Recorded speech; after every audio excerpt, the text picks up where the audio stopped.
Hi, folks, it's Dr. Christine Sauer here with a new episode of Sparkles for Better Mental Health, Growth in 5 Dimensions.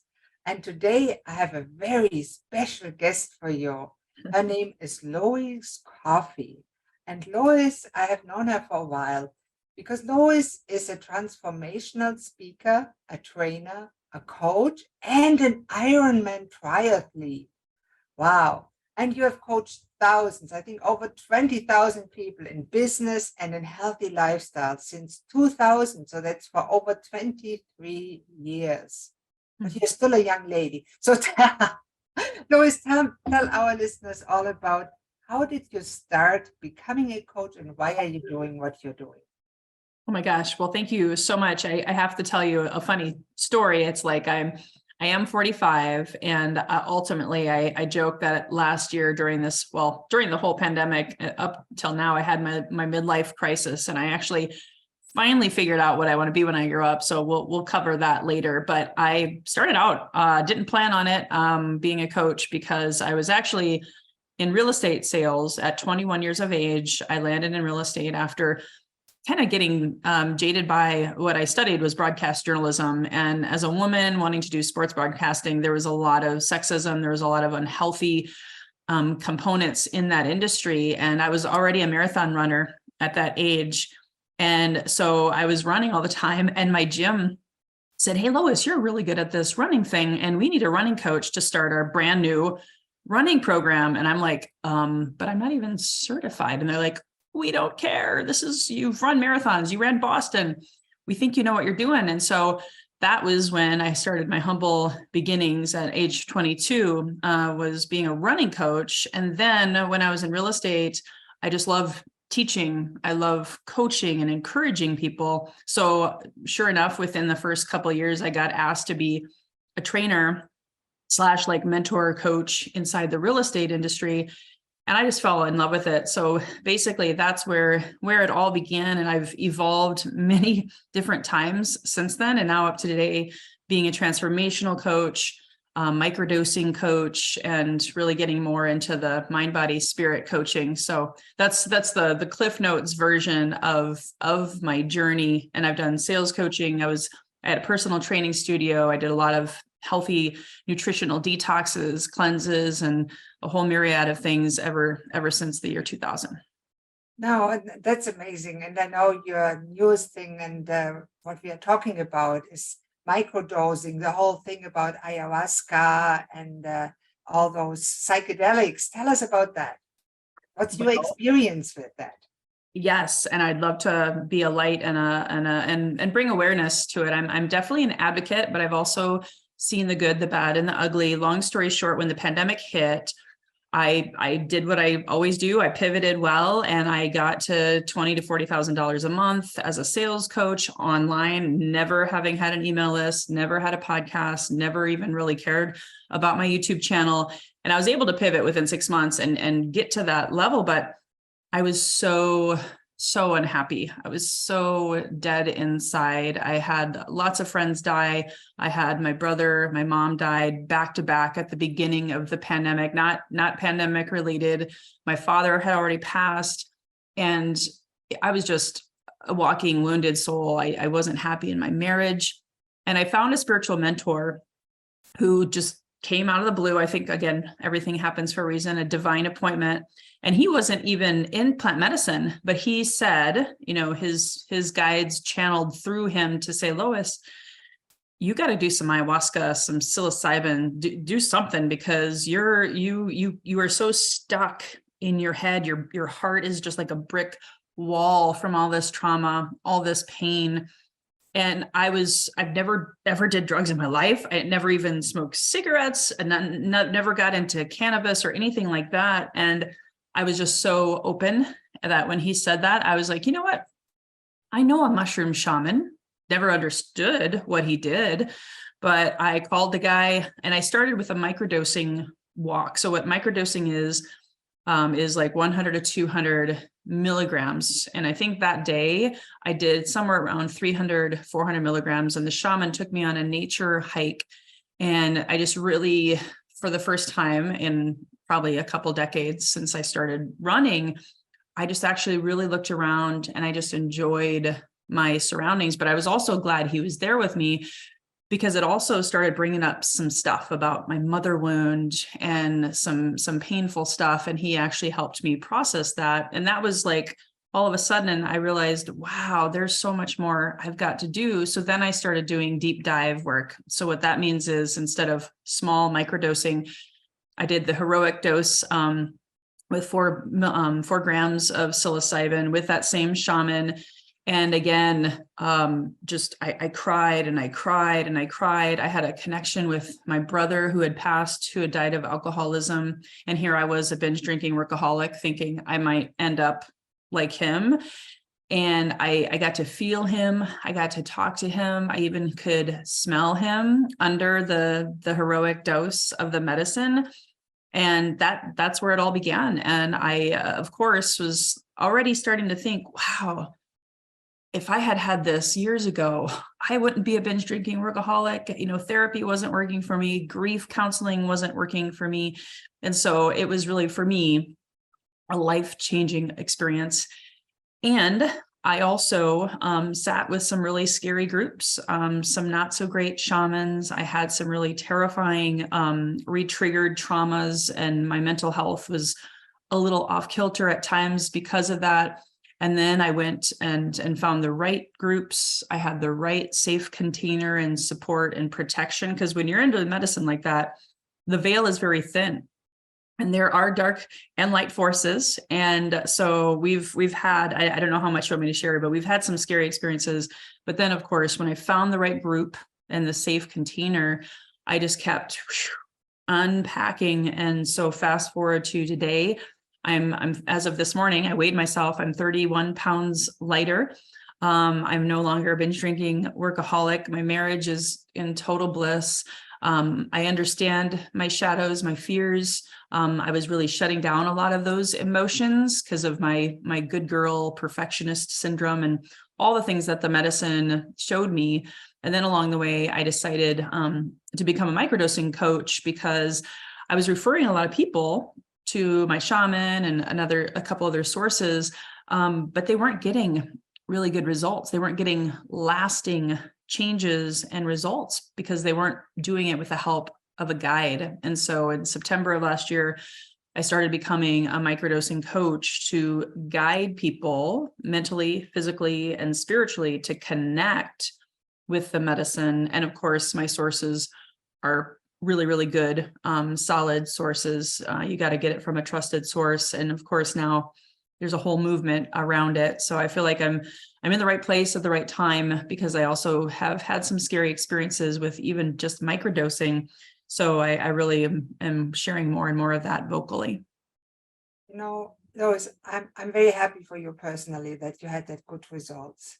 I personally know a lot of people that have either tried psilocybin, tried ayahuasca, or doing it as a profession, and some of them are really bad charlatans that I would never recommend anybody work with. So how do you find somebody that's reliable and will not make you sicker than you were before? Yes. Wow. That's a big question. Well, number one, because it's a little of a catch-22, because I did it all by referral. But I got some bad referrals too. So I would sit with people and not know that it wasn't a real safe space. And I did it for months until I started realizing, I don't think I'm getting better. I feel like I'm stuck in a loop. And then someone else said, oh my gosh, well, you gotta go check this amazing team of, I call them my witches, these amazing plant medicine women. They do an amazing support system as well as amazing ceremonies. So once I found them, I was like, oh my gosh, I'm home. So now that I know that what I've learned, I wouldn't just take a referral, although I would recommend, make sure you get a referral. But I'll maybe give you some questions to ask them also, so that you make sure it's not, like you said, a charlatan, like how long have you been serving? Who trained you? What kind of mental health and spiritual health integration and support do you provide? Which unfortunately, 90% of the shamans, the groups out there, they don't do. That's why I've actually started creating my own integration online wellness community for people who are taking plant medicine to be able to integrate it. Because what happens is when you have all of this information, we'll call it, coming at you, and you're opening up old wounds and eventually, shadow work. It's not all, bliss, right? There's dark and light within us that we've got to process. And if you don't process it and move your body, get the physical components, the purging, some of the spiritual, I had to get my chakras realigned because they were so out of whack from the medicine and sitting with these other groups, that you just want to ask these people before you sit with them, maybe even for references. Like, do you have references? Can I talk to them? Which is a little bit sensitive, but if they're really good, they probably have a couple people that they can trust, and you can talk to them confidentially, because it's not legal everywhere yet. So those are the kinds of things that I wish I would have known when I started the journey. Wow, that is quite amazing. And that, of course, as a physician and a naturopath, I'm very familiar with plant medicine. And now plant medicine is very much broader. You call now psychedelics plant medicine. They're mushrooms. Botanically, it's a different group than plants. So it's just the biological term. But they are grouped together with herbs in a wider thing. And mushrooms can be healing, as we know, for the immune system. And psychedelics like psilocybin are in the same class as other hallucinogen drugs like LSD. So I wonder, is it a revival of what we saw in the 60s with the hippies movement? Absolutely. And I'm going to throw a curveball at you, because I have this book. It's not only that. There's a book I'm reading right now called The Psychedelic Gospels. I don't know if you can see that, but there's evidence now, as you know, this fifth dimensional spiritual awakening, the age of Aquarius. I believe that Jesus and some of the greatest ascended masters were using these tools as sacred medicine for spiritual connection to the divine, to God, to source, creator. And that's the other thing is this is my soapbox. Okay. If you're doing medicine in groups where you're not like on your mat and you're like free to roam and chit chat and just like touch people and do whatever you want, I'm here to tell you that's not a good group, because this medicine is sacred. This is a very personal inner journey. So you want to be on your mat in your experience, and then you can have such an amazing awakening process through it. And it's meant to be sacred. In fact, I only use the word psychedelic because it's very popular, but we prefer to, instead of psychedelic, to say entheogens. Psychedelic means mind manifesting, which is fine. But as you know, we have 3 brains in our body, in our head, our heart. Okay, 5. We'll talk about that. And in our gut. And so that's why I say mind, body, spirit, is you want to be connecting all of those brains, working with in Theo, in God within, and really having a deep sacred experience. It's not meant to be like, unfortunately, that's why, Timothy Leary and those guys in the 60s, they did what they could, but I don't think they were probably looking at it sacred enough. And then it's like anything, right? You have good tools in maybe the wrong hands, or used in not the ways that the sacred plants wanted to be utilized, then you have problems. And that's why I'm very vocal about my experience, because I am very, very concerned as we move towards legalization that honestly, people are going to misuse them. I'm actually not a fan of going to see a psychotherapist and having a sit with them, because they probably don't have a deeply spiritual relationship with the medicine. So that's my concern, just throwing it out there, is if you even go sit as it's legalized with psychotherapists, you really want to make sure that you ask them, so what is your spiritual belief around this medicine? What is how long have you been sitting with it? Do you have a relationship with the medicine? These are additional things that I know I would want people asking of me if I'm serving them, in order to be able to really be connected at the deepest mental, physical, spiritual level. I think that's the way they're supposed to be used. And, you know, if Jesus was doing it back then, you know, it was really, really meant to be used in a sacred way.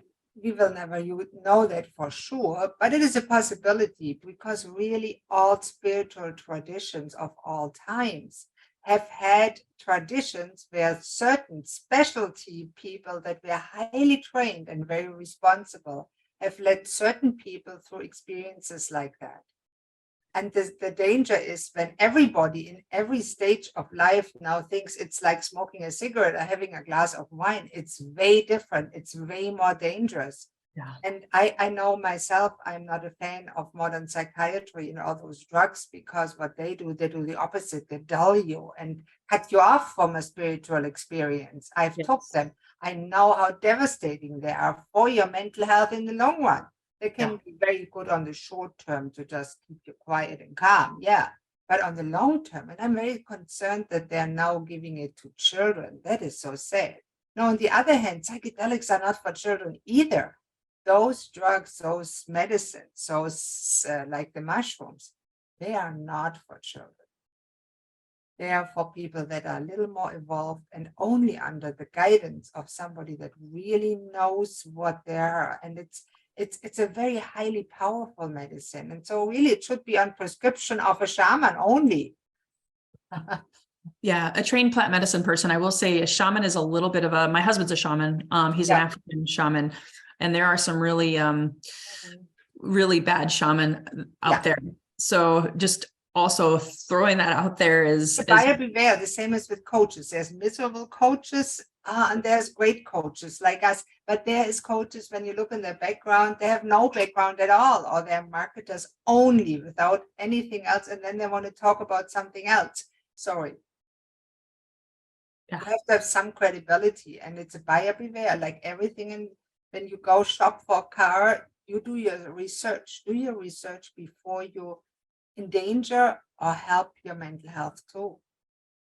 Yeah, 100%. Because I will say there's benefits to being able to microdose to come off your addictions, the unhealthy ones, right? Because it really helped me with alcohol, and yet at the same time, I needed to go even deeper and have even more guidance along the way to completely shift that relationship. You know, I'm also very vocal about this. The abstinence model doesn't work for, I think, 90% of us, because we got to get to the root causes, which is usually grief, trauma, limiting beliefs, or trauma responses induced from childhood, or even ancestral. I've done a lot of ancestral healing through this process, because a lot of the sacred plants can get you connected, you know, like my brother, my dad, my mom, my grandparents, my forefathers, foremothers. We carry all this stuff. You know, mental illness ran in my family, and I realized, no, it actually was shame, guilt, fear, and trauma that ran in my family. And so to be able to really work through that with the medicine, I honestly don't know how I would have gotten to where I am if I hadn't used these sacred plants. Because trust me, I've done everything under the sun: acupuncture, Reiki, past life regression, all of these things. But again, it was still using this mind, not the whole holistic approach and whole person like the plants can help with. Yeah, and it is certainly an option that is worth considering. I personally prefer doing havening techniques plus hypnotherapy, conversational hypnosis, and all combined. Yeah. And I see the danger that the way you are recommending it would be probably quite costly and outside the current medical systems, of course. And the sad thing is that it's now inside the covered system under the guidance of people that have no idea what they're doing. So I see a lot of danger that way. Yeah, no, 100%. Because it's not like taking a pill. It's not like a supplement. It's not like a pharmaceutical. And actually, what I've discovered, and this is something I just talked about on my podcast this week, is the ceremony is only one part. You know, it's like going to church and having this amazing experience, or going and having a breakthrough with hypnotherapy. It's what happens the rest of your days and nights, that integration Because there's no magic pill, even though it's magic mushrooms. I like to joke about that, but you still got to integrate it into your life. And again, most groups don't offer up proper integration support. So make sure, you have someone, because to your point, there's so many different paths to healing. Absolutely. But you just got to make sure you get the right support, I think, with any type of healing. I think there's many, many wonderful ways of healing. And I'm glad that psychedelics, magic mushrooms, they can be really magic. And I'm all for it if it's done really well. And I know they have been done over the centuries, and the older I get, the more I discover the real magic, which is a combination of all methods to your benefit. And each individual has to decide for themselves what to do. Yeah. And I think that is so important, because how many people give their power away to their physician, to their therapist, and let them tell them what to do. Here, come take that pill. They don't even ask questions. No, it's so important. We are our own people. Advocate. Advocate. We need to advocate for ourselves. Yeah. Well, the same thing, what I learned too, and going back to entheogen, the God within, even religion, schools, institutions, they all teach you how to look outside yourself for answers. And I did nothing other than use plant medicine. My autoimmune disease numbers dropped 100 points. I shed 30 pounds and I've kept it off. And just all of the awakening elements of it. And then, of course, once I figured out the proper integration, like breath work, Kundalini yoga, all of these things that I now teach inside of my online community, it was just a big aha moment for me to realize I was always looking for the next quick fix or magic pill, or unfortunately, the patriarchal system, we've been taught and trained to always look outside of ourselves. So that's my encouragement. If you guys, because it's not for the faint of heart to go into plant medicine, it's not for everyone, but I will tell you, it can change your mental health, your physical health, and deepen that, divinity within spiritual health in ways where you're going to actually save. I think I'm going to save probably hundreds of thousands of dollars. I'm not even really working with my naturopath right now, because I had so many changes mentally, physically, and spiritually from within, as within, so without. And so I just want to let you guys know it's an investment for sure. I've probably spent about 60 grand in the last 2.5 years, but that was not just on plant medicine. So I want to teach people how to do it affordably, but it's such a great investment that there's a lot of people addicted to healing. They go get Reiki every month. They do this, they do that. No, you can heal yourself if you have the right tools. Yeah, you absolutely can. And sometimes you need a guide to help you heal. And it's so funny when I wrote that little story that I was talking about, the 7 steps to climb the mountain of life. I was thinking of that we are really, as coaches, we are guides. We go with people. They climb the mountain of life and we accompany them. And that's all we do. We push them a little bit, but we don't carry their burden. We give them a way to help them carry it and strengthen them. And I love how you do that. And all great coaches do that. And there always has to be a spiritual, and talking about the 3 brains, mind, body, spirit. I think there's 5 dimensions to mental health, because the financial health is part of it, and you teach that in your business.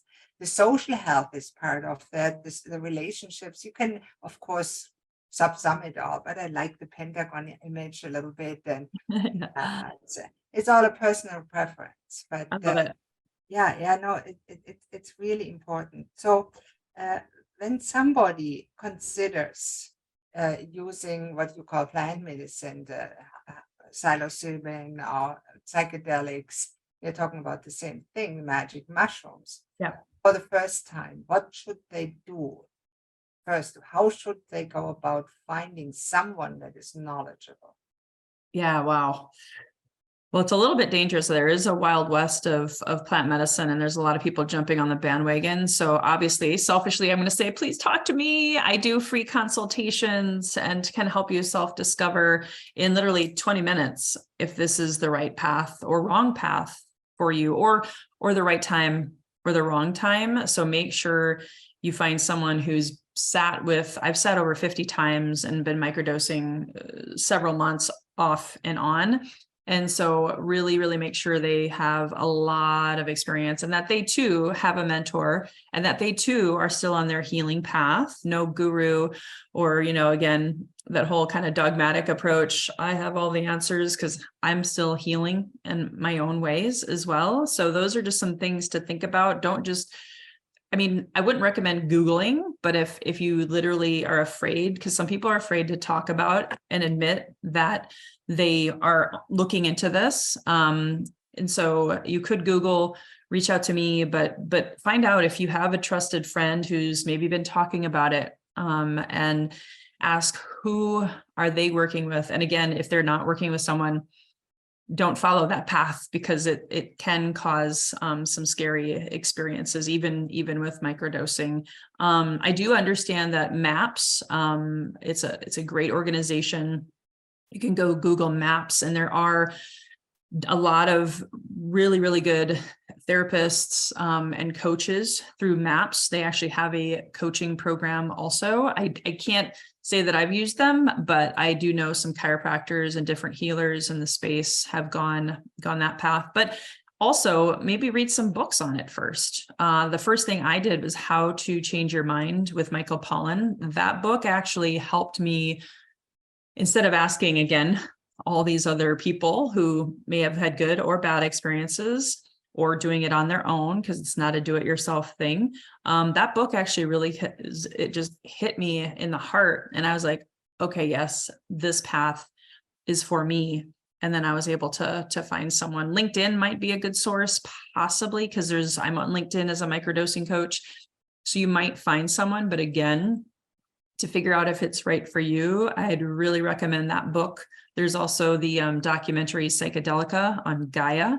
Netflix has actually taken Michael Pollan's book and started doing a series on it, and it's all very science and spiritual.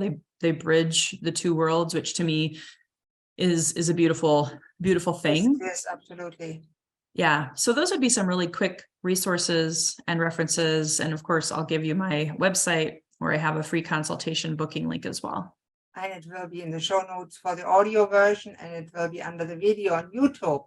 And Lois, that said, if anybody watches it or sees it, I recommend looking. I think podcasts or those shows are a good way to get to know practitioner. And I always didn't like that when I was looking for a doctor or a psychologist, I couldn't look at them before. How do they look? How do they speak? Are they my kind of people? And in a podcast or in a show like this, you can see the people in action. You can see them in the natural environment and see, do you like them or do you, because sometimes you have that reaction to people, and people have energy, and you know that, and the energy, you can feel that. And either you get that sparkle, I talk all about sparkle, yeah. or you don't get that energy. And if you are repulsed by a person, don't work with them. Yeah. And find out too, what do they specialize in? So I'm glad you brought that up, because I might have forgotten like the three biggest things that I love working with people on. And so specializing is really, really important, because if you go to someone, and this happens in plant medicine, they say they can help anyone and everyone. And I focus more on grief recovery, addiction, and then specifically trauma from family of origin. And those are my favorite types of people to work with. But it can help with the effects of all of those things that I mentioned: insomnia, obviously addiction, digestive issues, health issues, weight doesn't come off. You might be in a situation where you just really have tried everything. And I do mean everything, like I did, before kind of like finally opening yourself to this as well. But I love what you said about going and checking out podcasts. I know Joe Rogan's been talking about this for 3 years straight. He almost talks about it every day on his podcast, but he's not a guide, obviously. But there's a podcast called Webdelics that's really good. I was one of their first guests. So there are a lot of good podcast options out there for sure. Absolutely. And that's great. And I don't know if you know the book by, what's the name? And the Body Says No. A wonderful book too by, he's on the West Coast too. Okay. He's a physician, Gabo Mate, of course. Yes. That guy, yeah. Oh my gosh. Yes. I've been studying him because he recommended, I watched The Wisdom of Trauma, his documentary where he recommended ayahuasca, and have been following him ever since. So he's great. He's good people. Yeah, he is good for people in a certain stage of their life. And some people are not there yet. And if you're not there yet, it's not for you. So that's important. And in that case, talk to Lois. She'll find out if you're a good person. And if you're not for her, she'll let you know too. And if you maybe should use other option before. And everything in medicine and everything in life has an option. And in the end, you are the expert for your body. And whatever you try, who suffers the consequences? Not the doctor that told you to take the pill. It's you. So look at your options. And if it resonated with you, what Lois said, go to the link, check out. Thank you. And that's today's version of Sparkles for Better Mental Health, Growth in 5 Dimensions. I hope you join us for the next episode. And thank you very much. Have a great day.